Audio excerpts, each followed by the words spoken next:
ಆತ್ಮೀಯ ವೀಕ್ಷಕರೇ, ಹೊಸ ದಿಗಂತ ಡಿಜಿಟಲ್ ಚಾನೆಲ್ನ ನಮ್ ಸಂಪ್ರದಾಯ ನಮ್ ಸೈನ್ಸ್ ಇವತ್ತಿನ ಈ ಸಂಚಿಕೆಗೆ ತಮಗೆಲ್ಲರಿಗೂ ಆತ್ಮೀಯವಾದಂತಹ ಸ್ವಾಗತ.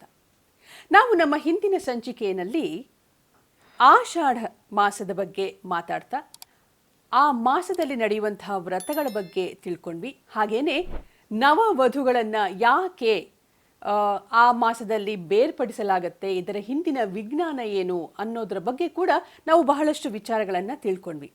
ಈ ಆಷಾಢ ಮಾಸನೇ ಹಾಗೆ. ಈ ಮಾಸದಲ್ಲಿ ಬಹಳಷ್ಟು ವಿವಿಧವಾದಂಥ ಆಚರಣೆಗಳು ನಡ್ಕೊಂಡು ಬಂದಿದೆ. ವಿಶೇಷವಾಗಿ ಶಕ್ತಿ ದೇವತೆಗಳಿಗೆ ಪೂಜೆಗಳನ್ನು ಸಲ್ಲಿಸೋದು, ಶಕ್ತಿ ದೇವತೆಗಳ ಹೆಸರಿನಲ್ಲಿ ಜಾತ್ರೆ ಉತ್ಸವಗಳನ್ನು ನಡೆಸೋದು ಆಷಾಢ ಮಾಸದ ವಿಶೇಷ. ನಮ್ಮ ಮೈಸೂರಿನ ಚಾಮುಂಡೇಶ್ವರಿಗೂ ಕೂಡ ಆಷಾಢ ಮಾಸದಲ್ಲಿ ವಿಶೇಷವಾದಂತಹ ಪೂಜೆಗಳನ್ನು ಸಲ್ಲಿಸಿ ಜಾತ್ರೆಗಳನ್ನು ಉತ್ಸವಗಳನ್ನು ಮಾಡಲಾಗತ್ತೆ. ಆಡಿ ಮಂಗಳವಾರ, ಆಡಿ ಶುಕ್ರವಾರ ಅಂತ ಹೇಳಿ ಈ ದಿನಗಳಲ್ಲಿ ನಮ್ಮ ದೇವತೆಗಳಿಗೆ ವಿಶೇಷವಾಗಿ ಪೂಜೆಗಳನ್ನು ಸಲ್ಲಿಸಲಾಗುತ್ತೆ. ಹಾಗಾಗಿ ಆಷಾಢ ಮಾಸ ವಿವಿಧ ರೀತಿಯ ವ್ರತಗಳಿಗೆ, ಆಚರಣೆಗಳಿಗೆ ಬಹಳ ಹೆಸರುವಾಸಿ. ಹಾಗೇನೆ ಆಷಾಢ ಏಕಾದಶಿ ಕೂಡ ಬಹಳನೇ ಮಹತ್ವವನ್ನು ಪಡ್ಕೊಂಡಿದೆ. ನಾವು ಏಕಾದಶಿ ಬಗ್ಗೆ ಈಗಾಗಲೇ ನಮ್ಮ ಹಿಂದಿನ ಸಂಚಿಕೆಯಲ್ಲಿ ಬಹಳಷ್ಟು ವಿಚಾರವನ್ನು ಹಂಚಿಕೊಂಡಿದ್ದೀವಿ.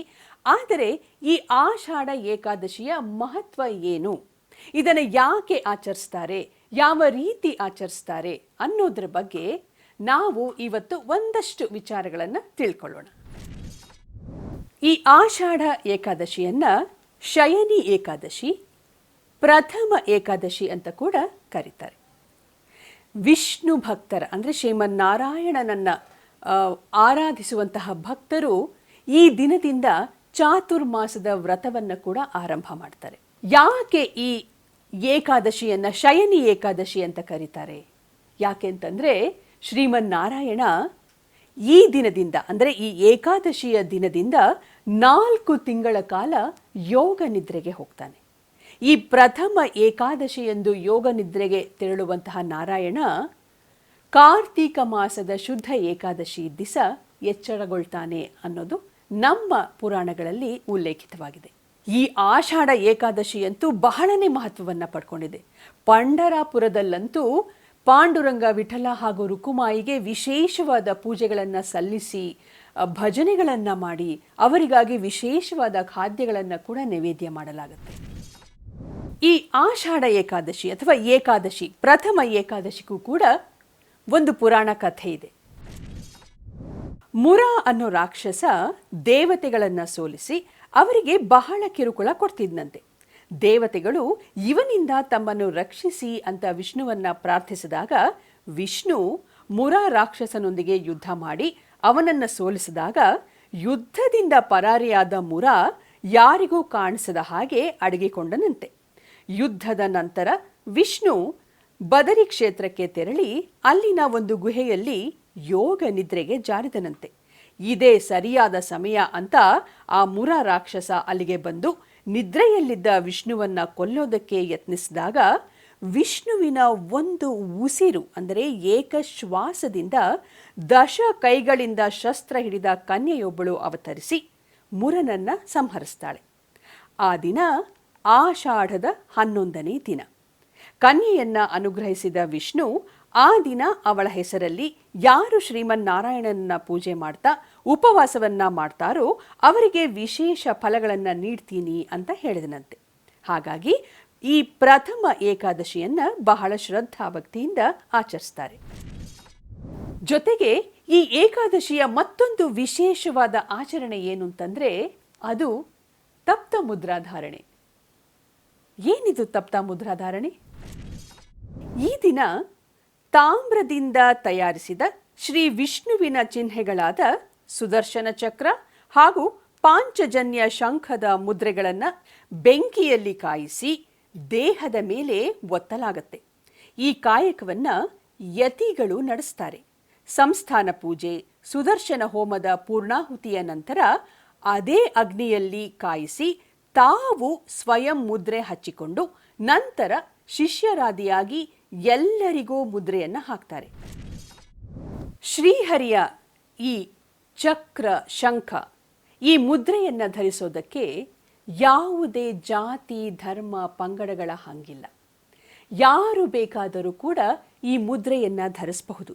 ಇದರ ಉಲ್ಲೇಖವನ್ನು ನಾವು ಸ್ಕಂದ ಪುರಾಣದಲ್ಲಿ, ಋಗ್ವೇದದಲ್ಲಿ, ಹಾಗೆಯೇ ಮಹಾಭಾರತದಲ್ಲಿ ಕೂಡ ಕಾಣಬಹುದು. ಕುರುಕ್ಷೇತ್ರ ಯುದ್ಧದಲ್ಲಿ ಶ್ರೀಕೃಷ್ಣ ಯುದ್ಧ ಆರಂಭವಾಗುವ ಮುನ್ನ ಪಾಂಡವರ ಸೈನ್ಯದಲ್ಲಿ ಅಷ್ಟೂ ಸೇನಾನಿಗಳಿಗೆ ಶಂಖ ಚಕ್ರದ ಮುದ್ರಾಧಾರಣೆಯನ್ನು ಮಾಡಿಸ್ತಾರೆ. ಅಂದರೆ ಇಲ್ಲಿ ನಾವು ಏನು ಅರ್ಥ ಮಾಡ್ಕೋಬೇಕು ಅಂತಂದರೆ, ಈ ಮುದ್ರಾಧಾರಣೆ ಕೇವಲ ಆಚರಣೆ ಅಲ್ಲ, ಅಲ್ಲಿ ಅದರೊಳಗೆ ಆರೋಗ್ಯ ಕೂಡ ಅಡಗಿದೆ ಅನ್ನೋದು. ಹಾಗಾಗಿ ಅಷ್ಟೂ ದಿನ ಸೈನಿಕರು ಆರೋಗ್ಯವಾಗಿರಬೇಕು ಅನ್ನೋ ಒಂದು ಕಾರಣಕ್ಕೆ ಶ್ರೀಕೃಷ್ಣ ಮಹಾಭಾರತದಲ್ಲಿ ಈ ಮುದ್ರಾಧಾರಣೆಯನ್ನು ಮಾಡಿಸ್ತಾನೆ.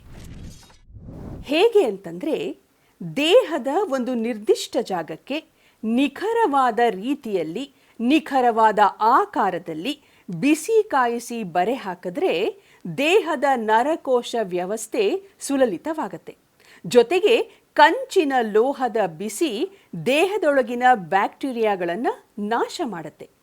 ಆಷಾಢ ಮಾಸ ಬಹಳ ಚಳಿ, ಗಾಳಿ, ಮಳೆಯಿಂದ ಕೂಡಿದಂತಹ ತಿಂಗಳು. ರೋಗ ರುಜಿನಿಗಳು ಹೆಚ್ಚು. ಬೆಂಕಿಯಲ್ಲಿ ಕಾಯಿಸಿದ ತಾಮ್ರದ ಲೋಹದಿಂದ ದೇಹದ ಮೇಲೆ ಸೂಕ್ತ ಸ್ಥಳಕ್ಕೆ ಮುದ್ರೆಯನ್ನು ಹಾಕಿಕೊಂಡ್ರೆ ಹಲವು ರೋಗಗಳನ್ನು ನಿಯಂತ್ರಿಸಬಹುದು ಅನ್ನೋ ಕಾರಣಕ್ಕೆ ಈ ಮುದ್ರೆಯನ್ನು ಹಾಕ್ತಾರೆ. ನಿಜಕ್ಕೂ ಆಶ್ಚರ್ಯ ಅಲ್ವಾ? ಈ ಪದ್ಧತಿಯನ್ನು ಜಾರಿಗೆ ತಂದವರು ಶ್ರೀ ಮಧ್ವಾಚಾರ್ಯರು. ಅವರು ವಿಜ್ಞಾನವನ್ನು ಬಹಳ ಆಳವಾಗಿ ಅರಿತಿದ್ರು. ಹಾಗಾಗಿ ನೀವು ಈ ಶಂಖ ಚಕ್ರವನ್ನು ಗಮನಿಸಬಹುದು. ಎರಡಕ್ಕೂ ಅದರದ್ದೇ ಆದ ನಿರ್ದಿಷ್ಟವಾದ ಜ್ಯಾಮಿತಿ ಅಂದರೆ ಜಾಮಿಟ್ರಿ ಇದೆ. ಅದಕ್ಕೆ ನಿರ್ದಿಷ್ಟವಾದಂತಹ ರೇಖಾ ಚಿತ್ರಗಳು ಇವೆರಡು. ಈ ಜ್ಯಾಮಿಟ್ರಿಯಲ್ಲೂ ಕೂಡ ವಿಜ್ಞಾನ ಅಡಗಿದೆ. ಈ ನಿರ್ದಿಷ್ಟ ಆಕಾರದಲ್ಲಿ ಕಾಯಿಸಿ ಆ ಮುದ್ರೆಯನ್ನು ನಮ್ಮ ದೇಹದ ಮೇಲೆ ಧರಿಸಿದ್ರೆ ನಮ್ಮ ದೇಹದ ನರಕೋಶದ ವ್ಯವಸ್ಥೆ ಸುಲಲಿತವಾಗಿ ಆಗತ್ತೆ ಅನ್ನೋದು ಮಧ್ವಾಚಾರ್ಯರು ಆಗಲೇ ಅರ್ತಿದ್ರು. ಹಾಗಾಗಿ ಮಧ್ವಾಚಾರ್ಯರು ಯಾರು ಬೇಕಾದರೂ ಕೂಡ, ಕೇವಲ ತಮ್ಮ ಅನುಯಾಯಿಗಳಲ್ಲದೆ ಯಾರು ಬೇಕಾದರೂ ಕೂಡ ಈ ಮುದ್ರಾಧಾರಣೆಯನ್ನು ಕಡ್ಡಾಯವಾಗಿ ಮಾಡಿಸ್ಕೊಳ್ಳಬೇಕು ಅಂತ ಆಗಲೇ ತಾಕೀತು ಮಾಡಿದ್ರು. ಸ್ತ್ರೀಯರ ಹಾಗೂ ಪುರುಷರ ದೇಹ ಪ್ರಕೃತಿಗಳು ವಿಭಿನ್ನವಾಗಿರೋದ್ರಿಂದ ಪುರುಷರಿಗೆ ಪಂಚಮುದ್ರೆಗಳನ್ನು, ಅಂದರೆ ಪುರುಷರ ಬಲಭುಜದಲ್ಲಿ ಚಕ್ರ, ಎಡಭುಜದಲ್ಲಿ ಶಂಖ, ವಕ್ಷಸ್ಥಳದ ಎಡಭಾಗದಲ್ಲಿ ಶಂಖ, ಬಲಭಾಗದಲ್ಲಿ ಚಕ್ರ ಹಾಗೂ ಉದರದ ಮೇಲೆ ಚಕ್ರಧಾರಣೆಯನ್ನು ಮಾಡಲಾಗುತ್ತೆ. ಸ್ತ್ರೀಯರಿಗೆ ಅವರ ಎಡ ಹಾಗೂ ಬಲಗೈ ಮೇಲೆ ಶಂಖ ಚಕ್ರಗಳ ಮುದ್ರಾಧಾರಣೆಯನ್ನು ಮಾಡಲಾಗುತ್ತೆ. ಆಷಾಢ ಮಾಸದ ಏಕಾದಶಿಯಂದು ಪರಮಾತ್ಮ ಯೋಗ ನಿದ್ರೆಗೆ ಜಾರ್ತಾನೆ. ಆದ್ದರಿಂದ ನಾವು ಭಗವಂತ ಮಲಗಿದ್ರೂ ಕೂಡ ನಾವು ಎಚ್ಚೆತ್ತುಕೊಂಡು ನಮ್ಮ ಜೀವನದ ಸಾಧನೆಯನ್ನು, ನಮ್ಮ ಬದುಕಿನ ಸಾರ್ಥಕ್ಯವನ್ನು ಸಾಧಿಸಬೇಕು. ಹಾಗಾಗಿ ಈ ಬಿಸಿಯ ಚುರುಕನ್ನು ಮುಟ್ಟಿಸ್ಕೋಬೇಕು ಅನ್ನೋ ಉಲ್ಲೇಖ ಕೂಡ ನಮಗೆ ಬಹಳಷ್ಟು ಗ್ರಂಥಗಳಲ್ಲಿ ಸಿಗತ್ತೆ. ಈ ಎಚ್ಚರದ ಭಾವ ನಮಗೆ ಮೂಡೋದಕ್ಕೆ ಈ ಮುದ್ರೆಯ ಬಿಸಿ ಶಾಖ ನಮ್ಮ ದೇಹಕ್ಕೆ ಅಗತ್ಯ ಅಂತ ಆಧ್ಯಾತ್ಮ ಕೂಡ ಹೇಳುತ್ತೆ. ನಮ್ಮ ಈ ದೇಹ ಪರಮಾತ್ಮನಿಗೆ ಸೇರಿದ್ದು. ಹಾಗಾಗಿ ಆ ಬಿಸಿಯ ಶಾಖದಿಂದ ನಾವು ಮಾಡಿರುವಂತಹ ಪಾಪಗಳೆಲ್ಲ ಸುಟ್ಟು ಬೂದಿಯಾಗಿ ನಾವು ಭಗವಂತನ ಸೇವೆಗೆ ಅರ್ಹರಾಗ್ತೇವೆ. ನಾವು ಮಾಡುವಂತಹ ಈ ಆಚರಣೆಗಳೆಲ್ಲವೂ ಒಂದು ನಂಬಿಕೆಯ ಭದ್ರ ಬುನಾದಿಯ ಮೇಲೆ ನಡೆಯುವಂಥದ್ದು. ನಂಬಿ ನಡೆಸುವವರು ಇದನ್ನು ಪಾಲಿಸ್ತಾರೆ, ನಂಬದಿರುವವರು ಪಾಲಿಸೋದಿಲ್ಲ. ಆಗಲಿ, ಪಾಲಿಸುವವರಿಗೂ ಒಳ್ಳೆಯದಾಗಲಿ, ಪಾಲಿಸದೇ ಇರುವವರಿಗೂ ಒಳ್ಳೆಯದಾಗಲಿ. ಹೇಗಿತ್ತು ಇವತ್ತಿನ ಈ ತಪ್ತ ಮುದ್ರಾಧಾರಣೆಯ ಮಾಹಿತಿ? ಇಷ್ಟ ಆಯ್ತಾ? ಹಾಗಾದರೆ ಖಂಡಿತ ಈ ಮಾಹಿತಿಯನ್ನು ಲೈಕ್ ಮಾಡಿ, ಶೇರ್ ಮಾಡಿ, ಹಾಗೆಯೇ ನಿಮ್ಮ ಪ್ರತಿಕ್ರಿಯೆಯನ್ನು ನಮ್ಮ ಕಮೆಂಟ್ ಬಾಕ್ಸಲ್ಲಿ ದಾಖಲಿಸಿ. ಮತ್ತೆ ಸಿಗೋಣ. ಸರ್ವೇ ಜನ ಸುಖಿನೋ ಭವಂತು. ನಮಸ್ಕಾರ.